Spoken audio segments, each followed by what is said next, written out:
Sejam bem-vindos ao nosso penúltimo dia de Flibi, né? Amanhã a programação segue com uma mesa de encerramento com o escritor Cristóvão Teza. E queria dar as boas-vindas a vocês à Biblioteca Pública do Paraná, nesse dia chuvoso, nessa sexta-feira à noite chuvosa. Meu nome é Yuri Nauhanat, eu sou o curador dessa edição e, com muita alegria, chamo aqui ao palco os nossos convidados da noite, que é o Ivan Mizanzuki e a mediadora, a Flávia Schiochetti,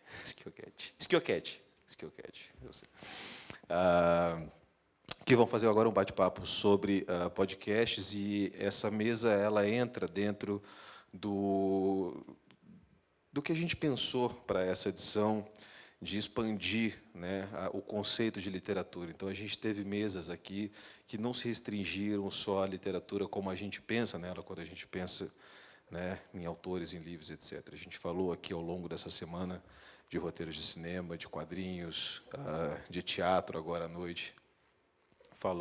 Agora vamos falar de podcast, né? Então, acho que tudo isso entra dentro desse nosso universo, que a literatura também, né, em muitos aspectos, é multimídia, e o suporte acaba não definindo, né, a arte em muitas das questões, né? É bom para a gente pensar esses conceitos também.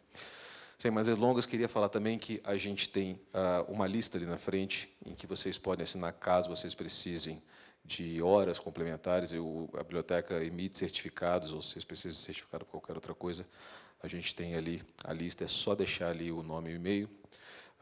E que essa feira que vocês devem ter visto ali embaixo no térreo, das editoras independentes ali, ela continua até amanhã, né? Então, hoje, o pessoal aqui estava me falando, eu cheguei agora no final da tarde na feira, mas disseram que foi um sucesso, eu fico muito feliz também por isso, mas ela segue até amanhã, então visitem os estandes das editoras, conheçam um pouco da produção que tem sido feita aqui, né, na nossa cidade, no nosso estado, e aproveitem para gastar aí uns quaraminguás aí na biblioteca, tá bom?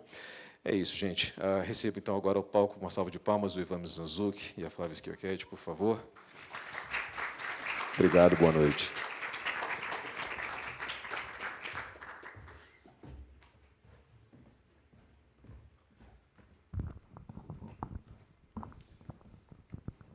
Alô, alô, boa noite. Boa noite. Boa noite. Boa noite, vai. Bom, eu vou só me explicar antes por que eu estou com esse papel. Eu falei para o Yuri, eu sou uma pessoa que falo muito, e às vezes eu me perco no que eu estou falando. Então, enquanto uma pessoa que vai mediar, Ivan, eu vou ler algumas perguntas em algum momento, para eu não me perder e a gente não fazer disso aqui um videocast de 3 horas, tá bom? Sem problema. Quiser videocast de 3 horas também, tá... Acho que não vão permitir. O estacionamento fecha 10h30. Não então... vão permitir que a gente fique muito Tá tempo, bom. eu acho. Então, boa noite a todos. Obrigada a todos que enfrentaram essa chuva e esse tempo hostil de Curitiba para estar aqui conosco para falar sobre podcast narrativo, que, particularmente, é uma paixão minha. Eu sou uma viciada em podcast já há bastante tempo. Então, agradeço a todos os envolvidos pela minha presença aqui, ter a honra de te entrevistar, né? A honra é toda minha. Para com assim, né? Na cara de todo mundo. Então, o Ivan...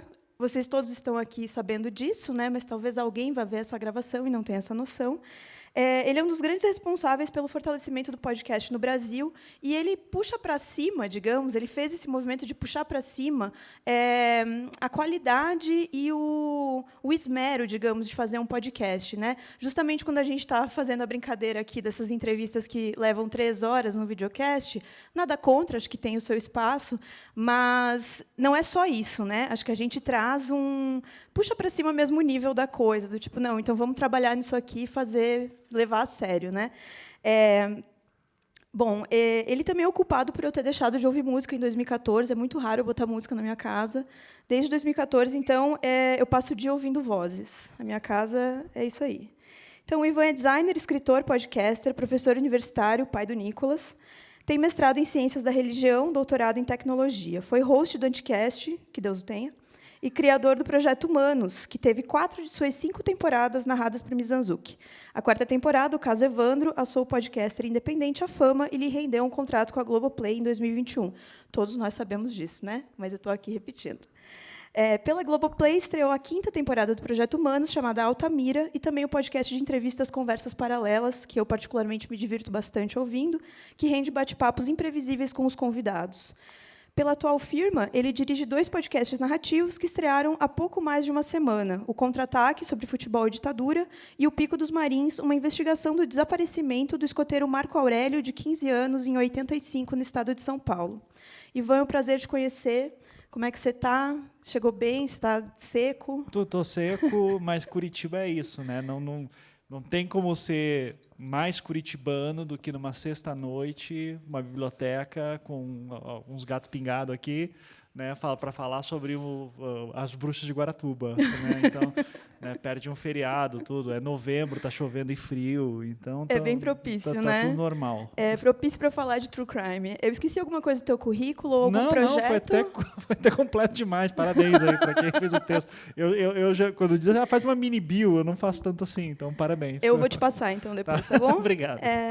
Então, antes de começar mesmo, eu queria frisar um dado apresentado na Campus Party do ano passado, que foi trazido pelo Carlos Merigo, do B9, que também é um grande player, né, nos podcasters brasileiros. Em 2020, o Brasil liderou o ranking de países com maior crescimento na produção de podcasts. Durante a pandemia, então, a partir ali de março, abril de 2020 em diante, 57% de pessoas ouviram podcast pela primeira vez. E dos 43% de pessoas que já ouviam podcast, 1/3 começou a ouvir mais. Eu, com certeza, estou nesse terço aí. Então, assim, é um aumento bastante grande, reflete bem o que a gente teve que passar, que é esse ensimesmamento, assim. Então, a minha primeira pergunta é: finalmente a gente teve o ano do podcast no Brasil? A gente pode dizer, parar de falar isso, que o podcast é a grande nova mídia para se investir? A gente já passou essa fase? Essa era a piada que a gente sempre tinha, né? Que eu produzo podcast desde 2011 e eu já me considero uma terceira geração de podcasters, né? Que o podcast no Brasil começa em 2004, 2005, daí 2008 teve uma galera que começou a produzir inspirada nessa primeira leva. Eu comecei em 2011, então já me considero uma terceira geração. Daí todo ano a gente dizia: o ano do podcast, tá bombando nos Estados Unidos, vai bombar no Brasil. Inclusive, eu comecei a fazer o Projeto Humanos nesse formato narrativo porque eu via que o que bombava nos Estados Unidos era o narrativo, eu gostava de escrever, eu me decepcionei publicando livro e vendo como é difícil ser escritor no Brasil. Disse, vou contar história no áudio, né? Eu já faço áudio, já gosto de escrever, eu fazia as duas coisas junto porque isso aí faz sucesso lá fora também. E daí me encantei pela área, né? Eu costumo dizer, né, para além da brincadeira do ano do podcast no Brasil, para mim foi 2019, tá? Eu acho que a partir dali a gente está vendo uma consequência que foi 2019. Por que foi 2019? Uma brincadeira que eu sempre fazia era assim, olha, podcast vai estourar no Brasil quando a Globo entrar. Não é porque eu estou lá, eu falava isso antes de entrar na Globo, mas quando a Globo entrar, porque daí eles vão querer ter audiência e daí eles vão usar jornal nacional, eles vão botar personagem na novela que é podcaster, sabe? Vai ter isso. E foi batata. Em 2019 a Globo entrou, daí era o William Bonner no final do Jornal Nacional dizendo, olha, baixe podcast, entre no site tal, você consegue usar pelo aplicativo. Foi 2019 que teve também o evento Spotify. 2019, o evento Spotify foi um evento assim, de 3-4 dias lá em São Paulo, que eu participei. Eu tive uma mesa com o Josh Dean, que na época estava fazendo um podcast gringo pela Gimlet, né, que daí ele montou a Campside Media que está patrocinando a Altamira. Então, tudo aconteceu ali. E daí, eu acho que a pandemia ela veio para solidificar isso, que já ela acelerou um processo, porque as pessoas começaram a ficar mais em casa. E é engraçado isso, porque, pelo menos para mim, eu ouvi muito menos podcast na pandemia. Mas aí é porque tinha um monte de condicionantes. Eu estava escrevendo o livro do caso Evandro, eu estava preparando a Altamira, minha mulher estava grávida, eu estava terminando o podcast do caso Evandro também. Então, assim, eu fiquei mais em casa e comecei a trabalhar mais. E podcast para mim sempre foi uma mídia de trânsito. Enquanto eu estava na rua, eu ouvia. E daí eu parei de sair de casa, parei de ouvir, né? Então, meus podcasts tudo pararam, assim. E daí a piada do quanto você produz podcast e você não ouve mais nada virou realidade para mim. Mas eu fiquei muito surpreso quando me falaram, não, 2020 estourou, 2021 mais ainda, e agora 2022 as coisas só estão crescendo. Então, que bom que a gente entrou nessa. Eu acho que ainda tem muita coisa comparada com os Estados Unidos, pelo menos assim, acho que a gente está entrando no que foi, sei lá, 2014, 2015 para eles. Só que os Estados Unidos hoje já está passando, para fazer uma comparação, os Estados Unidos já está no momento do tipo, ok, investimos muito dinheiro, a gente não sabe mais agora como fazer esse negócio ficar sustentável, porque nem tudo deu retorno que se esperava. Então, agora está no momento de apostar. Pode ser que se mantenha, pode ser que só cresça, a gente não sabe ainda o que vai acontecer. Eu acho que, nesse momento, fazer uma comparação, a gente está em 2016 nos Estados Unidos, que foi um ano que teve assim, podcasts incríveis, maravilhosos, narrativos, de ficção, e que daí quebraram muitos paradigmas para a época, mostraram a potência da mídia, e que agora até saiu recentemente um artigo na Vulture, que é um site, né, de matérias sobre, enfim, mídia e tal. E daí lá o cara diz assim, o podcast agora é só gente falando no áudio, não tem mais não tem mais aquela coisa que quebra, está todo mundo falando sobre. A gente teve recentemente com a mulher da casa abandonada. Eu sempre falo a casa da mulher abandonada, né? Mas que também é um pouco verdade. Poderia ser. A gente teve isso que furou a bolha, né? Que estava todo mundo falando sobre isso, virou matéria. Então saiu da bolha da galera que consome podcast. A gente ainda vai ver provavelmente fenômenos assim acontecendo aqui no Brasil com alguns programas, e provavelmente vai chegar um momento que a gente vai dizer, tá, para onde que a gente vai a partir daqui? Em algum momento vai ser que nem televisão, como da televisão agora, que está esse caos. E que bom, né? Significa que tem muita gente produzindo, muita gente ouvindo. Eu espero que chegue nisso. Isso me traz uma informação que eu peguei aqui. Numa entrevista à Zero Hora de 2019, você identificou que faltava no Brasil mais diversidade de temas em podcasts narrativos e investimento em formatos ficcionais, que é isso que você mencionou agora. E naquele ano, a gente tem o dado de que eram 17 milhões de ouvintes no Brasil. Em 2021, isso chegou a 41 milhões. Isso é um aumento de 132% no número de ouvintes, catalisado pela pandemia, como você bem disse agora. E você acabou de falar, tem muita oferta, então isso significa que tem muita gente ouvindo, como a gente vê aqui pelos dados. Mas assim, o que tem chamado a tua atenção na produção independente de podcast, para além dessa, por exemplo, a Mulher da Casa Abandonada da Folha, né? Você está tocando seus projetos True Crime agora pela Globo. E a estrutura, obviamente, te dá uma possibilidade, né, de fazer um trabalho sério, um trabalho jornalístico. Mas, de independente, tem algo que você está acompanhando? O que te chama a atenção de outros assuntos, né, que não sejam o True Crime? Cara, infelizmente, eu estou naquele ponto que eu não consigo mais ouvir podcast, sabe? E eu precisava até. É uma coisa... Sabe, não sei se alguém aqui já fez TCC, monografia e tal, que você fica assim, sabe? Você está assistindo novela, ou você está vendo uma série da Netflix, qualquer coisa assim, eu devia estar estudando. Eu passo isso, eu estou passando nesse momento isso, assim, eu devia estar ouvindo podcast, eu devia estar me atualizando. Eu não sei, eu realmente estou muito por fora do que está acontecendo, o que é uma pena, porque eu gostaria de estar mais por dentro, porque eu acho que a verdadeira criatividade vem dos independentes, né, que é quando não tem amarras. Eu mesmo sou um peixe meio estranho ali na Globo, assim, porque todo mundo faz roteirinho finalizadinho. Daí eu lembro quando a Altamira vai ser quantos episódios? Eu disse, olha, eu acho que são 13, mas eu não tenho certeza, tá? Posso entrar assim eu coloquei minha condição na Globo, assim, eu disse assim, eu levo o Projeto Humanos para vocês aí, mas tem que ficar claro que eu começo as coisas e eu não sei quando termina. Daí os caras, não, a gente está chamando para isso. Então beleza. Tá. Os outros projetos que eu ajudo, tudo planejado. Eu fico com muita inveja, assim, sabe? O roteirista, ela dizendo assim, pô, o arco vai começar aqui, vai terminar aqui, corta aqui para ficar... Eu não sei. E isso vem do independente. O independente vem dessa quebra de estrutura que tem, né? A Globo tem planejamento, eu não tenho. Assim, o pessoal do marketing fica maluco comigo sempre. E eu gosto de ser um pouco desse agente do caos assim, ali dentro. Mas então, o independente... Agora tem que se pensar também o que é independente hoje, né? Que, por exemplo, eu, com o Projeto Humanos, eu consigo fazer coisas como que tem cara de independente não sendo.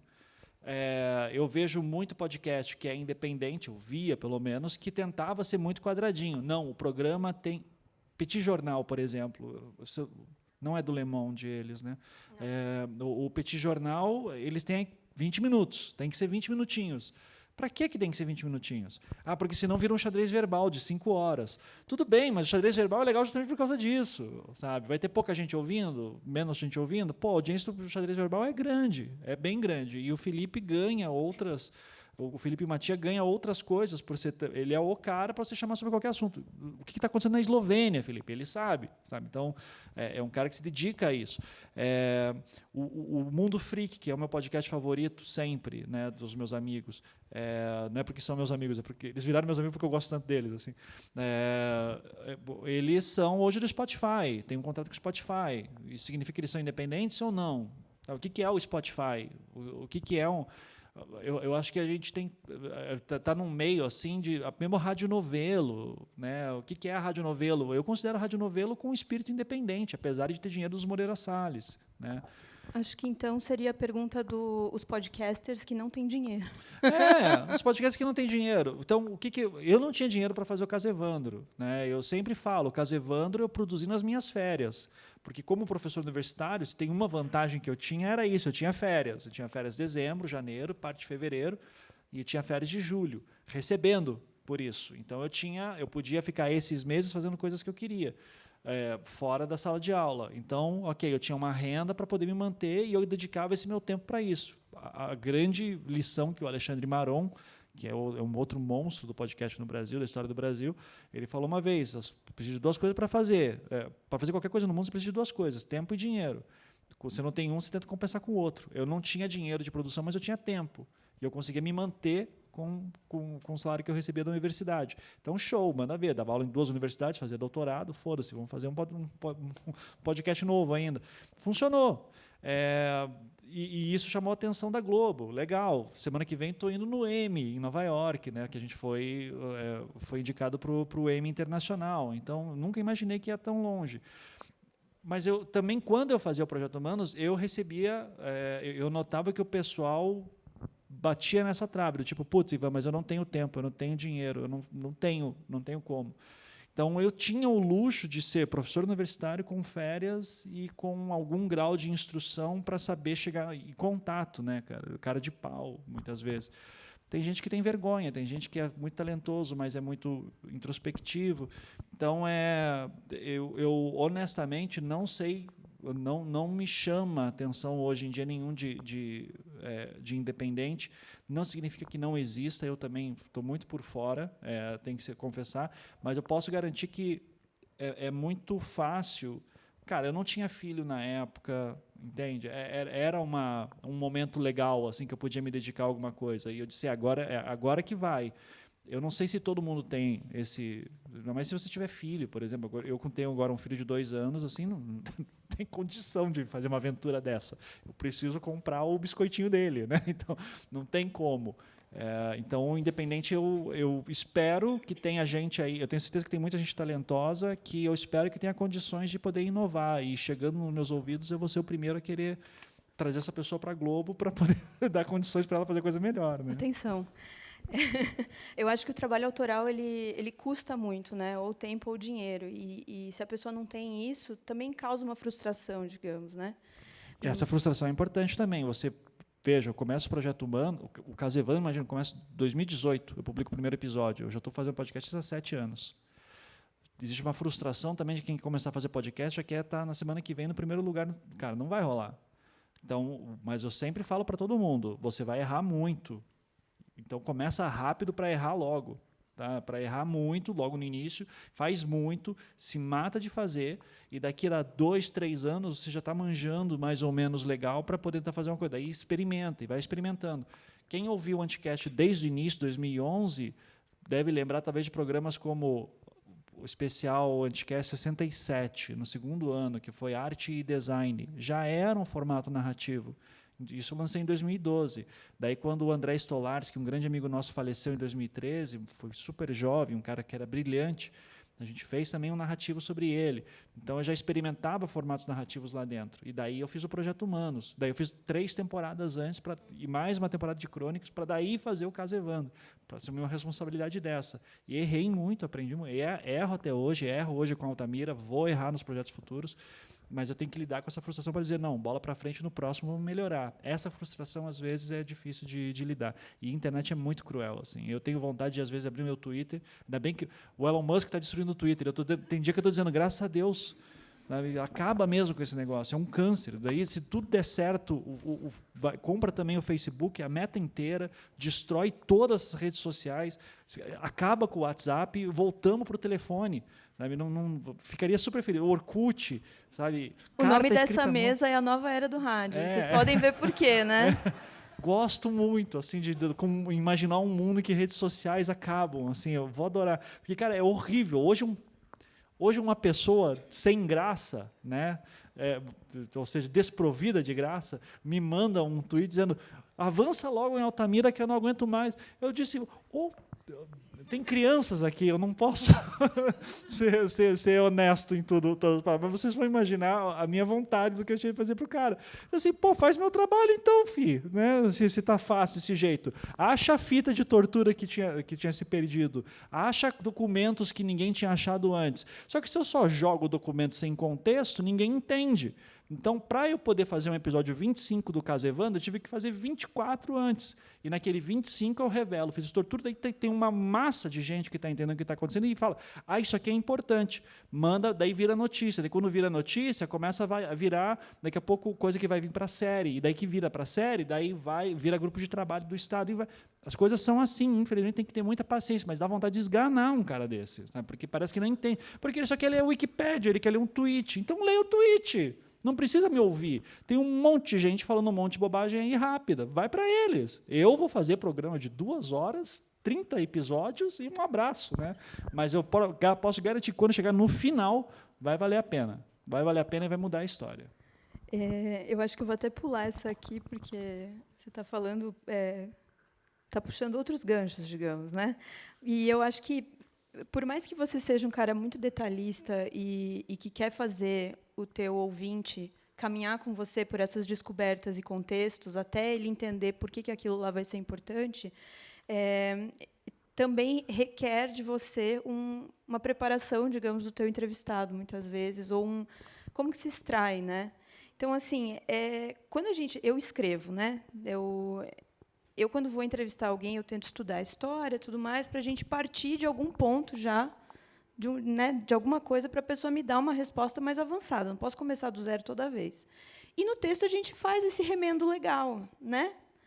E no áudio, às vezes a pessoa, assim como eu agora, estou começando uma frase e interrompo, e começo outra frase e te faço uma pergunta, fica meio caótico, né? E você precisa colar tudo isso e contextualizar.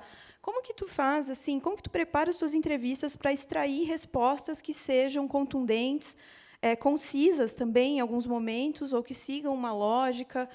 Acho que isso é um pouco de bastidor também, né? Porque o tempo de pesquisa todos nós conseguimos imaginar, mas na hora que tu está ali entrevistando a pessoa, ela fala uma coisa e às vezes tu consegue entender o resumo daquilo, mas tu não pode falar. Tu tem alguma técnica ou algum jeito? Ou como que você faz a pessoa, às vezes, revisitar o que ela falou de um jeito mais conciso? Não tem como. Porque não existe essa fórmula. Tá? O que eu vou buscar em entrevistas, geralmente, eu divido os personagens, né, que eu vou entrevistar em 2 categorias grandes. Assim. A primeira dos personagens que viveram a situação e os especialistas. Os especialistas são pessoas que olham de fora. Então, por exemplo, lá no caso Evandro, a gente teve lá, para ser bem detalhado e não deixar dúvida sobre o que eu estou falando, eu tive 3 episódios só sobre DNA. Explicar o que é DNA, como é que funciona, o que foi coletado, para poder chegar no final e dizer, é o corpo de Evandro. Porque se eu só digo, é o corpo de Evandro, você começa, não, mas o corpo, porque não sei o quê, porque... E daí é complicado, porque eu sei que tem pessoas envolvidas ali dentro da própria família Bage, de quem eu tenho muito carinho, elas têm uma visão muito enviesada, porque elas viveram aquilo. Então, eu digo, vocês estão tão contaminadas com a história trágica que vocês viveram, que vocês não têm condição de analisar isso. Eu tenho que partir desse princípio. Então, vou pegar os elementos e vou analisar. Então, eu divido em 2, especialistas e pessoas que viveram. Especialista é uma tranquilidade de fazer, porque assim, está aqui os documentos, isso aqui, o que você acha, pergunta que eu tenho são essas aqui, tarará, é 1 hora de entrevista, assim, e às vezes assim, já é muito 1 hora. Daí os personagens, né? Daí porque assim, no podcast você só está ouvindo o áudio. Então, o áudio, eu costumo dizer que ele é a melhor arma midiática para você passar a emoção. Porque você pega o que tem de melhor da literatura e tira a parte chata da literatura, que é você ter que ler. Eu amo literatura, mas ler é muito chato. Assim, você tem que parar. Biblioteca Estadual do Paraná. Exato. Mas, cara, é assim, é uma dedicação muito grande. Dizer que ler é uma delícia, quem fala isso está mentindo. Assim, eu amo ler. Não, eu amo ler. Por favor, filmem a plateia. Mas eu não vou ser hipócrita aqui de dizer assim, não, pô, leio, nem vejo o tempo passar. Tem livro que realmente voa, assim, 10 minutos, 1 hora, em uma sentada, o famoso livro de uma sentada, né? Agora, pega Irmãos Karamazov, assim, sabe? Não é gostoso, não é. Mas assim, mas daí que chega aquele momento que te ganha, que vira uma chavinha e diz assim, ok, isso aqui tá me corroendo, eu preciso entender, mas assim, mas é uma luta, sabe? Daí você vê, cacete, eu li 100 páginas, já é muito, e tem mais 900, né? Sim, e isso vai longe. Em Busca do Tempo Perdido do Proust, eu nem comecei, assim, eu disse, não dá, eu não tenho coragem, então assim, a literatura, ela exige muito, e eu acho lindo, assim, quando a gente consegue pegar o tranco e vai, e sabe, você já está...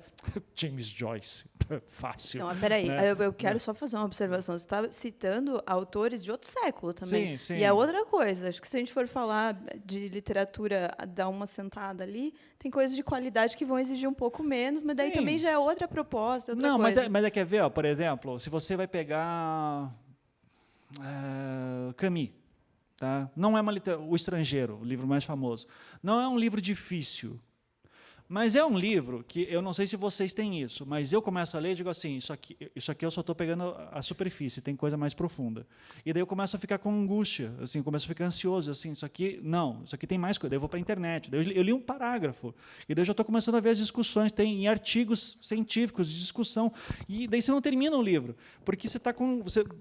quando você começa a perceber que tem aqueles caras que estão fazendo uma frase super simples, você fala, putz, isso aqui é mais do que parece. Então, quando você começa a perceber os segredos, vai embora.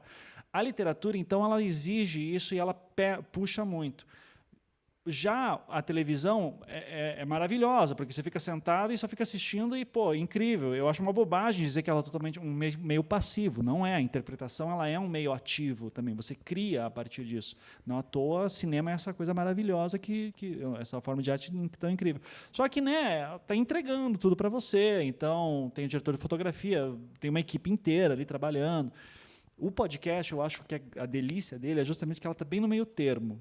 Ele não te entrega tudo, então você usa muito a tua imaginação e, ao mesmo tempo, você não tem que fazer todo aquele esforço que teria, a não ser nos meus podcasts do Projeto Humanos, que daí eu forço a pessoa a querer ouvir 500 horas. Mas, qual que é o ponto? Quando eu estou entrevistando um personagem que vivenciou uma cena, eu tenho que apostar... Né, o que é uma narrativa? Eu costumo dizer assim, o que é uma história? Né? Eu tento dar uma definição muito técnica assim, sobre o que é uma história. Uma história é uma narrativa que ocorre enquanto um personagem se desloca no tempo e no espaço. Ponto. É isso. Porque daí já fica claro, assim, isso aqui não é crônica, uma crônica pode ter uma história? Pode, tá? Mas uma narrativa tem algum personagem que está se deslocando no tempo e no espaço. Isso é uma coisa. Agora, o que o podcast ganha nisso? Eu ganho a dimensão da voz, e a dimensão da voz ela vira que eu chamo de uma terceira dimensão, que é a dimensão emocional. Então, o cara fica em silêncio depois de uma pergunta e você consegue ouvir a engrenagem na cabeça dele pensando. E aquele silêncio, cara, me dá uma dó quando eu vejo o editor cortando aquele silêncio. Eu sou o primeiro que diz assim, não, corta! Porque daí tem editor que quer cortar a respiração. Eu digo, mostra a respiração da pessoa, eu preciso ouvir ela respirando. Eu preciso ouvir a gaguejada. A pessoa não... Ela foi responder a minha pergunta e ela gaguejou, eu preciso daquela gaguejada porque é a emoção dela aparecendo. Na literatura a gente deixa tudo muito bonitinho, né? Assim, o diálogo, o famoso... As pessoas... A gente não pode escrever exatamente como as pessoas falam, tem que parecer que é real, mas não é. É cheio de regra chata nesse sentido. E eu amo literatura, tá? Mas mas odeio. Assim como com Curitiba, é a mesma relação de amor e ódio. Então, quando eu coloco o áudio, a voz da pessoa ela tem muita emoção, só que ele tem um problema. E essa é uma diferença muito gritante que tem nas primeiras temporadas do Projeto Humanos quando eu comecei a falar de crimes com o caso Evandro e agora com Altamira e agora Pico dos Marins, né? Que é o quê? Se vocês forem ver a primeira e segunda temporada do Projeto Humanos, a primeira temporada foi sobre uma sobrevivente do Holocausto, a segunda sobre brasileiros que tiveram contato com conflitos do Oriente Médio, né, desde o 11 de setembro até a Guerra da Síria, falei com refugiados e tudo. E ali vocês podem ver que eu não fico batendo muito sabe, não, isso aqui na verdade não é bem assim que o projeto está falando, eu deixo a pessoa falar, porque o que importa é o registro dela. É a emoção dela, é como ela lembra, é a memória, é a história oral dela ali. Então, ali é muito emocionante. Acho que o episódio que eu mais amei, que assim, você fala, qual que é a melhor coisa que você já fez no Projeto Humanos? Para mim, é o episódio Uma Primavera no Egito, da segunda temporada do Projeto Humanos, que é sobre a história do Aldo Saldi, não vou lembrar agora. Aldo Cordeiro Salda, se não me engano, que foi o jornalista que estava no Brasil durante a Primavera Árabe no Egito e no Cairo. E eu amo aquele episódio, sabe? Eu acho que aquilo é um filme que passa na minha cabeça de uma produção hollywoodiana. Eu até uma vez passei para o Ali Muritiba ouvir, o diretor da série Casevando, e disse, dá para fazer um filme com isso? Ele fala assim, dá, só que não tem dinheiro para isso. Isso aqui você está falando de uma produção de milhões de dólares, né? Para ir para o Cairo, fazer locação. Tal. Não disse, é mesmo, né? Que loucura. Preciso de dinheiro para fazer as coisas. Então, só que como eu estou falando, ali eu deixo as pessoas falando muito livre. Em caso criminal, eu não posso fazer isso. Porque em caso criminal, se alguém está me falando esse corpo não é do Evandro, eu estou fazendo uma afirmação muito séria, que bate numa família inteira, que sofreu com isso, uma cidade inteira. E o outro lado que está falando isso também sofreu. Então, eu tenho que colocar aquilo em contexto. Então, eu tenho que sacrificar boa parte do arco narrativo dramático. Cara, eu poderia ter feito muito mais sucesso no Caso Evandro do que poderia. Eu poderia chamar esse podcast, em vez de Caso Evandro, chamar de Bruxas de Guaratuba, fazer com 8 episódios, e se eu tivesse as fitas, principalmente desde o início, seria incrível. Eu poderia fazer, e só ir para o essencial, teria feito muito mais sucesso, com episódios de 40, 50 minutos e só falando. Só que daí o que ia ter?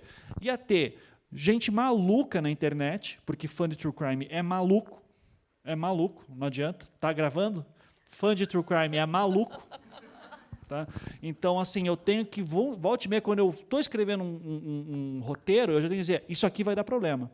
Isso aqui que a pessoa falou vai dar problema. Então, eu posso falar, carrego na emoção, e logo em seguida, isso que a pessoa falou, tarana. Só que, e daí eu já dou uma explicação toda super chata, técnica, acadêmica, passando um monte de documentos, especialista, eu preciso fazer isso, porque eu já preciso cortar ali na hora. Porque, infelizmente, quando eu estou fazendo essa preparação com o cara, a lembrança da pessoa que sofreu aquilo está tão contaminada pela emoção dela, que é legítimo, isso não tem como controlar, ela não sabe contar essa história de outra maneira. E ela vai contar do jeito dela, com a memória dela, com todas as falhas. E tem uma coisa da memória que é muito doida. Quanto mais você lembra de uma coisa e mais você conta uma coisa, pior fica a tua versão. A gente inventa muito, sem querer. E é totalmente sem querer isso. Uhum. Então, se você sofreu um trauma, você está contando aquele trauma durante 30 anos, a tua história já mudou daquele desde o início. Então, por que eu fico sendo? Qual que é o primeiro registro que essa pessoa falou alguma coisa? Compara o que ela está falando hoje com o que ela está falando a cariação temporal. A cariação temporal. Então, e isso é importante, só que daí eu viro o cara chato, muito técnico, né? Mas daí, só para finalizando, preparar, eu tenho que chegar para a pessoa, eu já sei que quando eu vou entrevistar uma pessoa que viveu aquilo, é uma entrevista de, eu penso, 4 horas. Eu vou sentar com ela, vamos lá, como é que está, o que aconteceu. Com a Beatriz Abage, o pessoal até ficava assim, quem ouviu o podcast Casevando deve lembrar do tipo, mas por que as Abage não te deram entrevista? Porque eu só revelo o que eu falei com elas no último episódio, que eu deixo um trechinho da primeira vez que fui para a casa delas. Eu tenho, sei lá, umas 8 horas de conversa gravada com a Beatriz Abage, fora todas as mensagens que eu tinha. Então, por que eu não usei? Porque eu tinha registros mais antigos dela. Então, eu preferia usar aquilo, porque a história como ela conta hoje já é diferente de antes. E está tudo bem, é normal. Só que eu quero resolver um caso, eu quero mostrar como de fato aconteceu. Eu não posso simplesmente acreditar, eu não posso repetir o erro que a imprensa fez durante esses 30 anos, que foi só reproduzir o que alguém estava falando na rua. Eu não posso fazer isso. Eu não tenho esse luxo de dar essa barrigada. Então, eu dei 4 horas de entrevista, me preparo o máximo suficiente, e é muito comum. A pessoa fala... aconteceu isso, e eu já estou preparado para a entrevista, eu digo assim, olha, deixa ela falar, ela vai falar por meia hora, 1 hora. Daí eu digo para ela, você está me falando isso, eu entendi, só que tem esse documento aqui que tem outra história, e é você falando.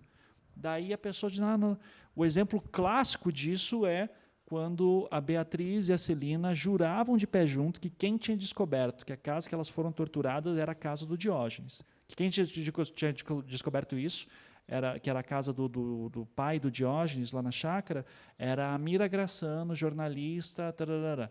E eu dizia assim, Beatriz, eu falei com a Mira Grassano disse que não foi isso, não foi ela. Não, mas tem aquela entrevista, eu digo, não foi, Beatriz, não foi. Daí eu fui descobrir que quem descobriu isso foi os advogados dela.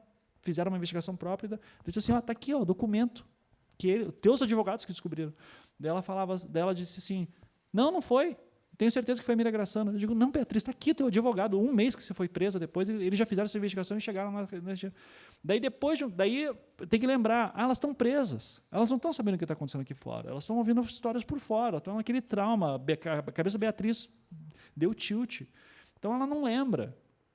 E eu não posso contar com isso. Eu tenho que verificar. E é muito doloroso, porque você está pegando uma pessoa que está com um trauma gigantesco na cabeça, contando uma história, te entregando a vida dela, e você tem que dizer, as pessoas estão falando... Está errada. Não é que ela está mentindo, mas ela está equivocada. Está equivocada. Uhum. E eu tenho que mostrar o equívoco. E por que é importante mostrar o equívoco? Para a gente esclarecer essa história de uma vez por todas. E daí que bom que a gente consegue em algum momento. Às vezes não consegue. E a pessoa fica triste, magoada. Não tem muito o que fazer. Eu tenho uma constatação, não sei, talvez um chute, e daí uma pergunta para voltar no ponto que você falou, e são coisas independentes. A primeira é que o trabalho autoral, né, o trabalho independente, o trabalho que a gente faz no contraturno, digamos, é sempre de alguém obsessivo.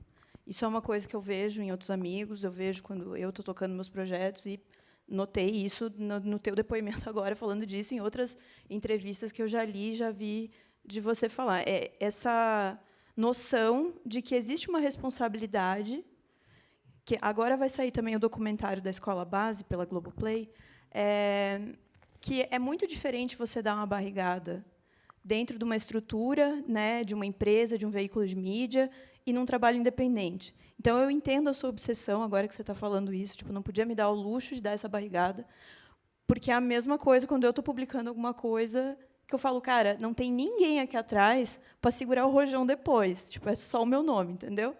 Então, acho que essa obsessão, digamos, pelo detalhe, na verdade, leva à pergunta. Você me falou uma frase que eu acho que doeu em todo mundo aqui, que foi, eu tenho que sacrificar o arco narrativo, muitas vezes, por causa de detalhes, ou de contextos, ou de explicações científicas longuíssimas, tipo DNA em 3 episódios, porque as pessoas são doidas, as pessoas vão pegar e, né, descontextualizar, enfim. E eu acho que isso tem a ver também com uma briga com o modelo ideal do marketing, sabe? Isso que você falou, eu poderia ter feito um podcast chamado Bruxas de Guaratuba, em 8 episódios. Isso cai num sensacionalismo, quando a gente está falando de crime, muito facilmente, né? É difícil não cair. Porque as pessoas começam a fazer deduções, né, em cima de algumas informações que você está colocando. O quanto desse sacrifício do arco narrativo, o que você não conseguiu abrir mão, e o que você gostaria de não precisar abrir mão se as pessoas não fossem malucas? Eu adoraria que as pessoas tivessem memórias muito boas, né? Que a pergunta não é bem por aí para te responder o que você precisa, tá? O que você me fez. Mas a pergunta quando eu pego esses casos de 30 anos atrás, já está tudo tão estragado e a culpa não é minha. E não é de quem está ouvindo hoje, que para você limpar e esclarecer é muito difícil. Então, vou dar um exemplo. O pessoal de Guaratuba é preso, dia seguinte, no Diário Popular, bruxos presos. Já está tudo errado. Já está errado. Já está errado. Mas por quê? Daí a gente tem que lembrar do contexto, né? Porque é muito tentadora a questão toda, você fazer aquela capa preta do Diário Popular, com assim, uma caveira escrito, e bruxos presos em vermelho. Porque é muito tentador, porque, cara, você tem uma fita de confissão da mulher do prefeito, da filha da mulher do prefeito, você tem a fita de confissão dos homens, falando em detalhes como que matou. O jornalista recebe aquilo, ele tem que publicar amanhã. Isso naquela época. Hoje é pior, que tem que publicar na hora. Lava Jato está aí, né? Lava Jato está aí. Então, nesse ponto, é muito tentador dizer, o jornalista dizer, não, mas olha aqui, a polícia prendeu, os caras confessaram, está aqui a fita, foram eles. E daí ninguém parou para pensar, isso para mim para você, que daí a gente tem que colocar em contexto, 1992, Estado do Paraná, a gente saindo de uma ditadura militar, os jornalistas eram todos que trabalhavam na época da ditadura militar, a relação entre os poderes era diferente. Mas, assim, você ouve aquela fita de confissão da Zabage, tem alguma coisa errada. E ninguém parou para perguntar e disse assim, por gentileza, secretário de Segurança, onde que foi gravada essa fita? Não, está todo mundo doido, está todo mundo maluco. Então, assim, a culpa é minha? Não. Então, a minha vontade, assim, eu entendo essas pessoas, sabe, que entraram naquela onda, naquele pânico todo, no pânico satânico que a gente chama, né, naquela histeria coletiva. Eu entendo. Só que, cara, a gente tem que parar, respirar um pouco e olhar. Então, assim, o meu trabalho de super detalhista, eu tenho que ficar limpando essas confusões. E daí vem a série, e você está super certo, tem uma questão de marketing aí, vem a série, eu acho a série maravilhosa. Só que assim, a série, quando vai falar do DNA, por exemplo, eu não me lembro qual que é o especialista que fala, se é o Rui Piloto, acho que não é o Piloto. Não é o Piloto, é um cara grande aqui de DNA aqui no Paraná, não lembro. Mas ele só dá um depoimento falando eu li aqui o laudo, é o corpo do menino mesmo, é do Evandro. E acabou, é isso. Não tem análise, não tem explicação, não tem nada na série. E daí o que acontece? Né? Fã de True Crime, maluco, começa a dizer assim, não, eu acho que não é. Com base em quê? Não é. Eu acho que não é, pode não ser. E daí enche minhas caixas de Instagram, né, do Twitter, eu recebo e-mail, daí os caras ficam malucos assim, escuta, o corpo é do Evandro mesmo? Você é o cara, o jornalista lá do caso Evandro, né? O corpo não é do Evandro? E daí, assim, sem contar youtubers inconsequentes, né, que vão fazer daí reviews sobre o caso Evandro e dizer assim, olha só, o menino foi morto, não sei o que, mas e ninguém sabe por que ele matou. Mas eu acho ainda que foi ritual satânico. Com base em que essa pessoa está falando isso? Que ela acha. E daí, assim, o vídeo tem 1 milhão de views. E o que eu faço com isso? Então, o que eu posso fazer quando saiu a série do caso Evandro, e a minha vida começou a virar um inferno, porque todo aquele trauma que eu já tive antes e que eu resolvi em 36 episódios, voltou a retornar, e daí pior, porque daí, né, a escala fica muito maior, eu deixei um post bem grande fixado no meu Instagram, dizendo assim, se você tem dúvidas sobre o caso Evandro, veja o podcast, ouça o podcast, que está tudo lá. E daí virou a batalha de comentários, né? Assim, do tipo, não, mas você foi, você ficou defendendo bandido, você fica defendendo assassino de criança, você não mostrou que não sei o quê. Eu digo, cara, eu não sei como ser mais claro. As pessoas reclamam que o meu podcast é chato de tanto detalhe, e daí querem me contestar dizendo que eu fui, sabe, que eu fui tendencioso. De tendencioso como, meu Deus do céu? Torturaram essas pessoas. A descrição que elas dão de como matar a criança não bate com o corpo. Pelo amor de Deus. Eu tive que fazer um episódio inteiro com um especialista em religiões de matriz africana para mostrar o preconceito que existe ali por trás de tudo isso, como esse caso é impregnado de preconceito religioso. Impregnado. Não tem como separar. Mas daí os caras continuam. Não, mas eu acho que foi ritual satânico. Porque tem pai de santo envolvido. Eu não tenho o que fazer com essas pessoas, eu tenho vontade de esmurrar elas, mas eu não posso fazer. Não posso, porque daí eu vou ser preso. Né? Então, daí é outra true crime. Daí acabou o podcast do Ivan. Então, assim, mas o que eu faço? Eu posso fazer meu trabalho bem feito. Então, eu vou fazer meu trabalho bem feito, eu vou tentar fazer ele o máximo interessante narrativamente possível. E mesmo assim, tomando todos esses cuidados, eu recebo crítica que o Ivan usa trilha sonora, então ele abusa da dor das pessoas. Porra, daí fica difícil. Então cinema também não pode, documentário também não vai poder usar. Não pode. Então, assim, deixa o Datena só ficar falando de crime, sabe? Pronto. Daí, beleza. Essa é uma coisa que eu acho que é importante pensar também em questão para quem tem mentalidade mais progressista, direitos humanos, etc. Sabe? Esse é um espaço que não tem concorrência. É o lado de lá todo punitivista que domina totalmente. Eu sou um cara que está fazendo, não, gente, espera aí, vamos falar de crime, mas vamos pensar que tem seres humanos aqui. Vamos fazer uma reflexão aqui um pouco mais profunda. E alguns entendem, outros não. Que bom, eu espero que meu trabalho seja para dizer, melhor não ficar batendo em gente que confessou crime, né? Porque pode ser que você não sabe o que aconteceu ali antes. Não sabe. Imagina, queriam matar a Zabage em praça pública. Tinha uma fita de confissão, afinal de contas, né? Óbvio que mataram. Olha que loucura. Então, Altamira, então, nem se fala. Altamira, assim, é um Deus nos acuda ali dentro. Dezenas de crianças mortas, de um jeito horrível, e ninguém se importa. E daí eu tenho que ficar fazendo perguntas estúpidas, do tipo assim, mas será que o Ministério Público nunca se importou com isso? Daí eu sei que o Ministério Público está cagando e andando para gente pobre.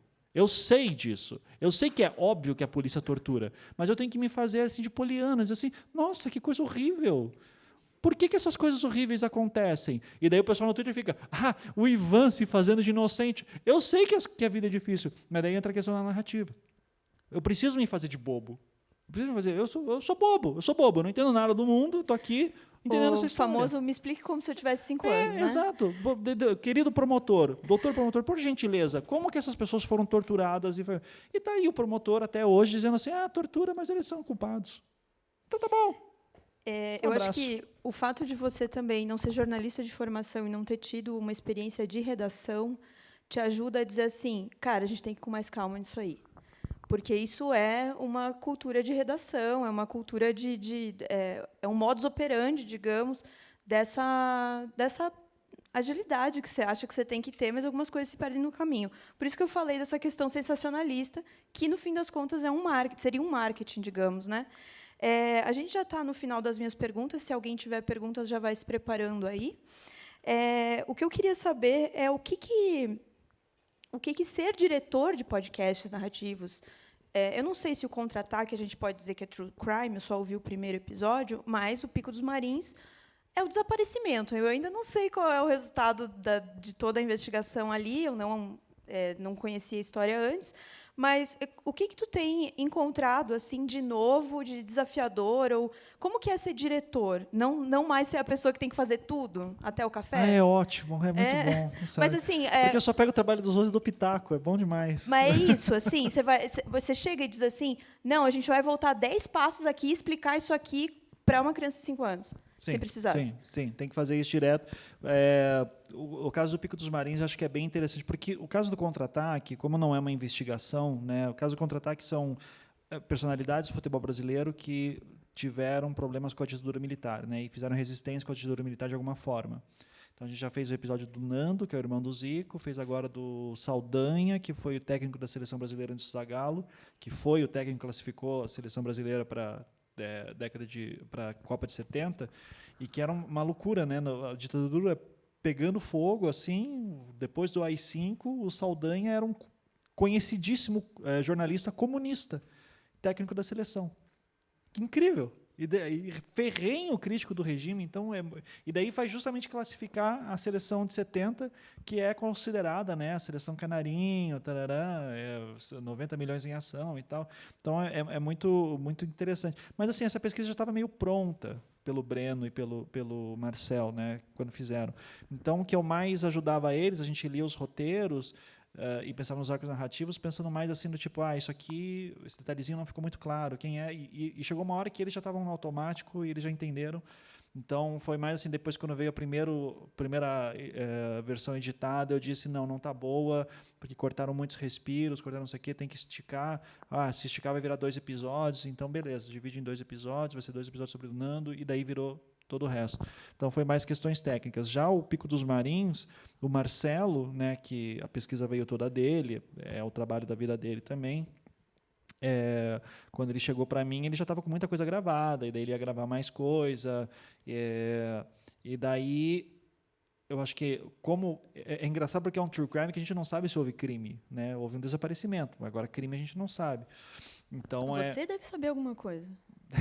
Que se eu soubesse, assim, a família Simon era a primeira, sabe? É que assim, como saiu 3 até agora, eu pensei, será que o último a gente já dá para saber qual é o roteiro, como é que tá? Não, quando chegar o último, a não ser que coisas novas aconteçam, assim, assim, por exemplo, já saiu na imprensa, não dá para falar, eles vão fazer uma nova escavação na semana que vem. Lá para tentar ver se encontram o corpo do Marco Aurélio, tá? Só que daí o motivo por que estavam fazendo aquelas escavações naqueles locais, toda a imprensa vai falar e ninguém vai só falar certo, a gente vai. Tá? Então, e a gente só vai falar isso no final. Então, Fiquem ligados. Então, mas o Marcelo, ele vinha muito com algumas frases muito fortes, assim, do tipo, não foi isso que aconteceu, eu disse, Marcelo, você não tem nenhum papel que te diga isso. Ah, não, mas fulano de tal falou. Eu digo assim, fulano de tal não significa nada. Ah, mas ele viveu, ele lembra. Não pode confiar na memória, Marcelo. Olha o que você está... Eu dizia assim, olha o que você está me falando. Ouça o que você está falando. Ouve o que você está dizendo. Ouça o que você está dizendo sobre alguém. Você precisa de uma fundamentação.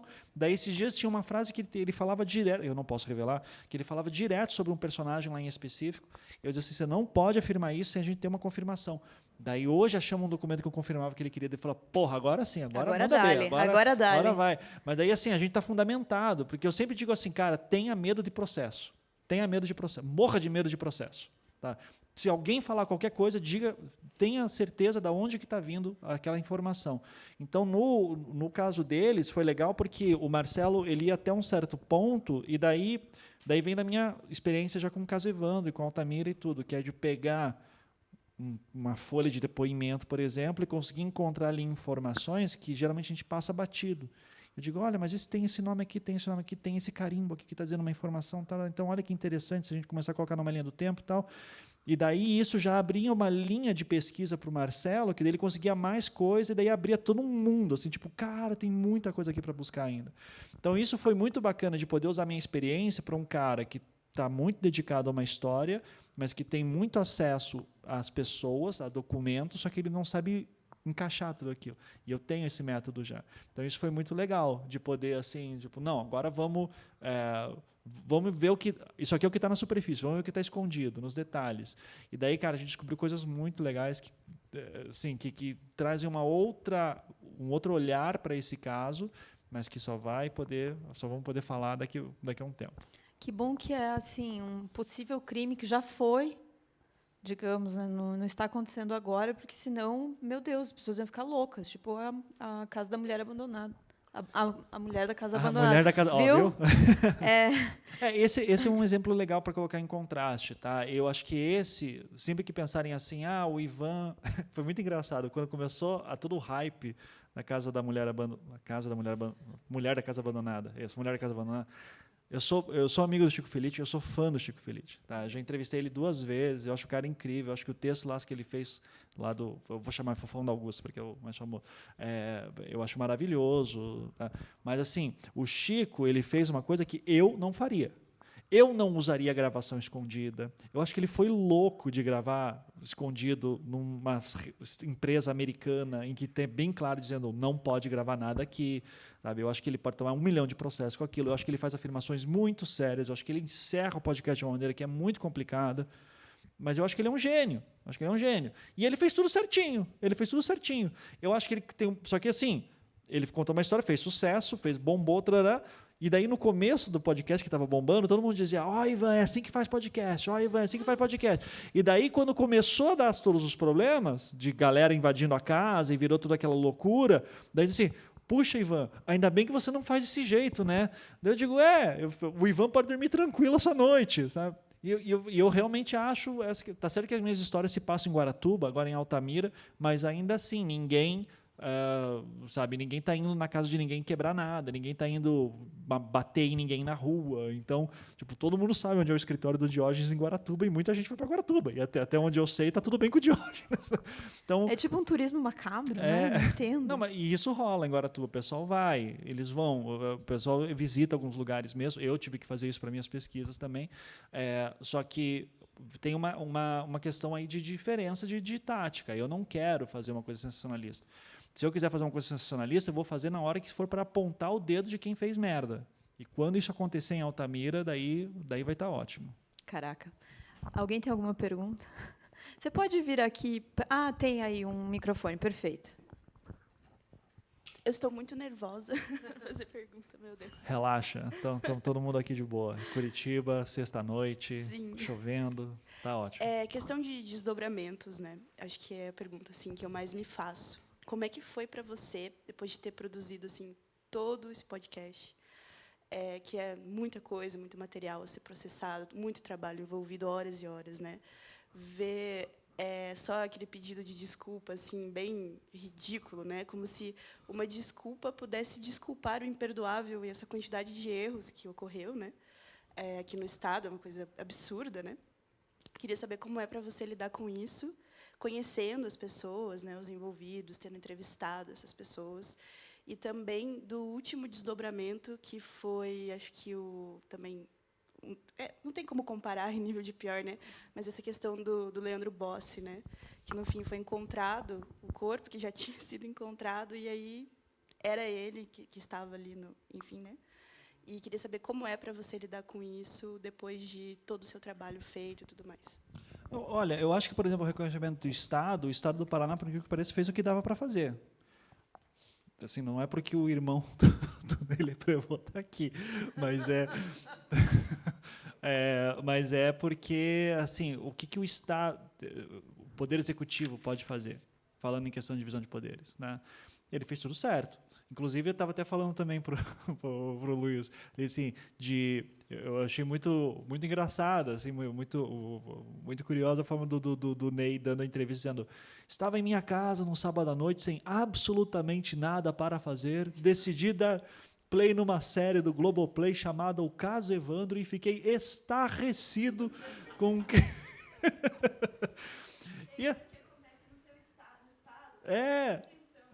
Não, mas veja, quem que era o governador na época? Tá, era outro. Não sei quantos anos tinha o Ney naquela época. 92.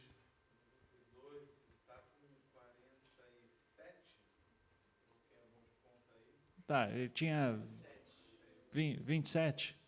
Não, 17. Tinha 17 anos. Tá, então, não entende? Então, o que o Ney Leprevot e o governo do Ratinho, que são pessoas que eu tenho críticas políticas gigantescas, como um bom esquerdalha safado, fizeram o que o Requião, que foi alguém que eu votei a minha vida inteira, não fez. E podia ter feito. As fitas que eu encontrei podiam ter sido encontradas no mesmo dia que elas foram presas. No mesmo. Não foram porque não quiseram. O Requião hoje é muito fácil ele ficar falando que eu não sabia das torturas. É mentira. É mentira. E eu provo a mentira. É que no dia que ele deu entrevista para o episódio extra do caso Evandro, eu estava gripado.